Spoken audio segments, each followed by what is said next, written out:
Waziri wa ulinzi wa Marekani Pete Hegseth ameibua wasiwasi mkubwa kuhusu uwezo wa kijeshi wa nchi hiyo baada ya kukiri hadharani kwamba juhudi za kujenga upya hifadhi za silaha zimeanza kuwa na changamoto kufuatia matumizi makubwa katika vita na Irani pamoja na migogoro mingine ya kijeshi duniani.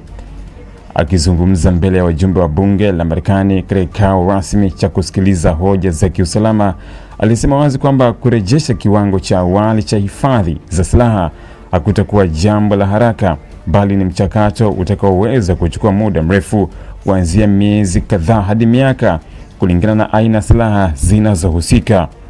Kauli hiyo ilitolewa wakati wa mjadala mkali ulioongozwa na seneta wa jimbo la Arizona Mark Kelly, ambaye alihoji moja kwa moja juu ya muda halisi unaotarajiwa kuchukua ili kuziba pengo lililojitokeza katika hifadhi za kijeshi za Marekani. Kelly alisisitiza matumizi ya silaha za kisasa, hasa zile za hali ya juu zinazotumika katika mashambulizi ya kimkakati, yamekuwa makubwa kuliko matarajio, jambo linaloweza kuathiri utayari wa jeshi kwa muda mrefu.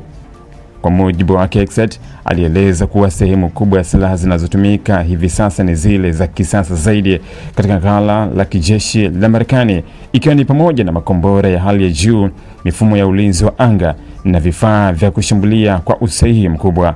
Alionya kwamba uzalishaji wa silaha hizi hauwezi kufanyika kwa haraka kutokana na ugumu wa teknolojia, gharama kubwa, pamoja na utegemezi wa minyororo ya usambazaji wa kimataifa ambayo pia imeathiriwa na migogoro ya kisiasa na kiuchumi duniani.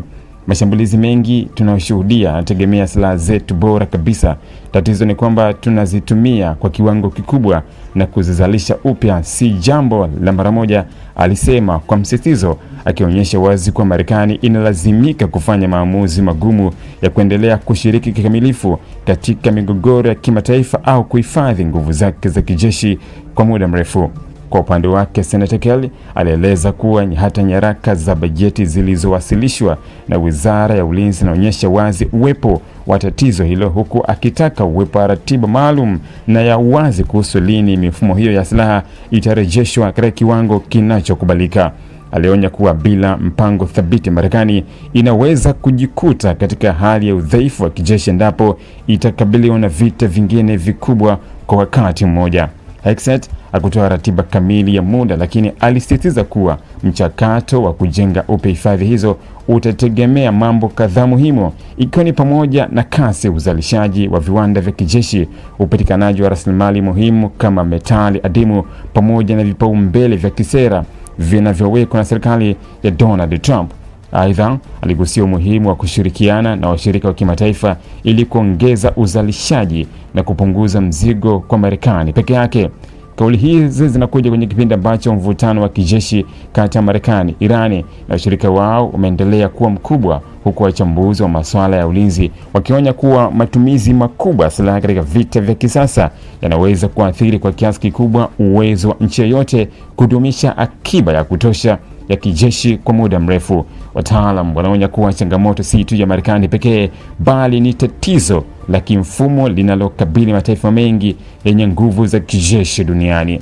Kwa ujumla, mjadala huu umeibua maswali mazito kuhusu mustakabali wa utayari wa kijeshi wa Marekani, hasa katika wakati ambapo dunia inakabiliwa na migogoro mingi kwa wakati mmoja.